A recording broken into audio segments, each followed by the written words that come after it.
xibaar yu wér te wóor ca tàng-tàng ba abonnez-vous pour ngeen di mën di jot suñuy vidéo.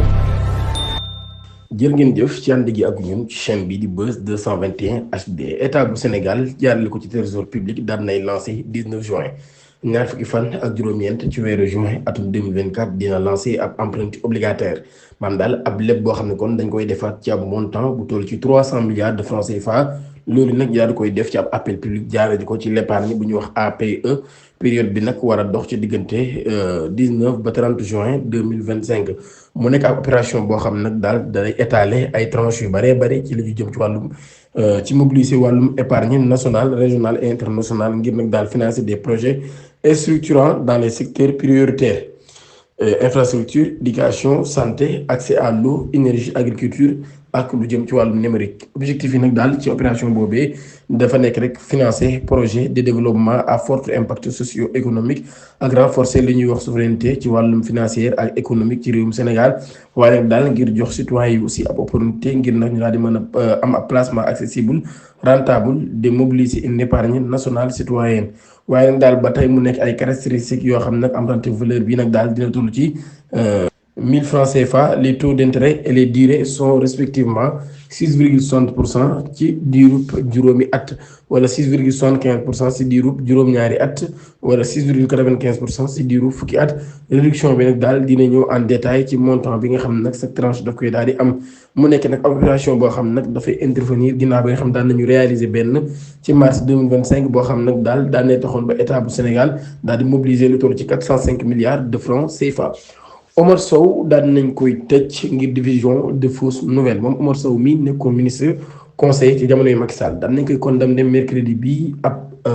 peine boo xam ni juróom benn weeri kaso la yoo xam ni benn bi rek lay tëdd daan koy amande lu toll ci 200 000 francs CFA. juge des flagrants délits de Dakar daan koy reconnaître nag coupable maanaam daal kon moom moo def lañ koy toppee muy division de fausses nouvelles maanaam jàllale ay xibaar yu ci projet am doon am le 4 juin bi ñu weesu procureur daan ne sàkkoo ñu daal koy tëj atub kaso boo xam juróom benn weer yi daf koy tëdd ak amande bu toll ci 200 000 francs CFA. Sow mi dañ ko tegoon loxo ginnaaw bi nga xamee nag daal dafa yëkkati ay kàddu ci ab émission boo xam ni moom mi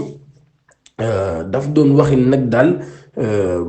ancien ministre de la justice bi ñuy def sous bracelet électronique Ismaïla Madior Fall dafa décidé woon Ismaïla Madior Fall nag daal dafa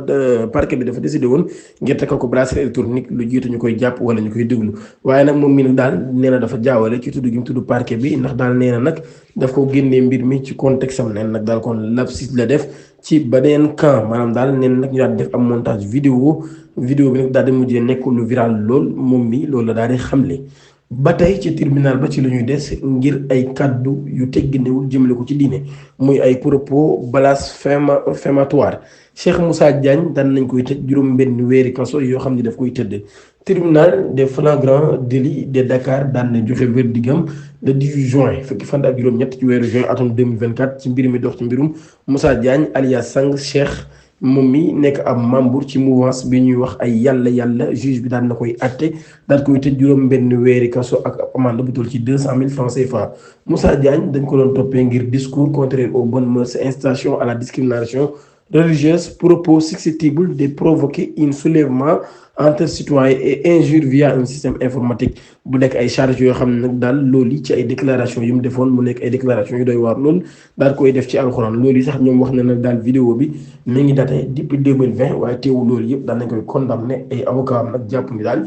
injustice la wala sax dañ koo singili. projet bu jëm ci mbirum Moustapha Diakhaté peine bi nga xam ni moom la procureur daal sàkku ngir daal koy tëj ci mercredi fukki fan ak juróom-ñett ci weeru juin atum 2025 Moustapha Diakhaté nekkoon président groupe parlementaire Benno Bokk Yaakaar daan nay taxaw ci tribunal des flagrants délits de Dakar ngir offense au chef de l'État à une personne exerçant une partie des prérogatives présidentielles. ci jamono boobee nag daal ci am émission télévisée ci la ko daal di defee woon moom mi daal di critiquer protocole bu président de la république daal di koy qualifier moom le président de la république daal di yëkkati ak président de l'assemblée nationale ak le premier ministre de Gagnafié maanaam daal Gagnafié kon da leen daal di wooyee muy nit koo xam ne kon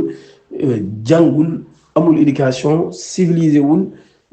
amul benn scrupule waaye nag moom Moustapha Diakhaté mi daal di contester accusation yooyu daan nag daal dafa wax rek li nga xam moo di hymne de la république pour ñu daal di koy colossaliser neen nag daal Gagnafié quelqu'un qui ignore ce qu'il fait neen nag daal mooy koo xam ne kon xamul lu muy def. neen nag président mën na juum il faut respecter le président de la république neen nag daal dama rus loolu ci kanam policiers yi ndax daal jàpp moo woon ni dinañ ma topp ngir li ma wax neen nag daal ba tey moom mi daal nay noppi ci kanamu laaj yi nga xam ni moom la ko procureur bi doon laaj comme ci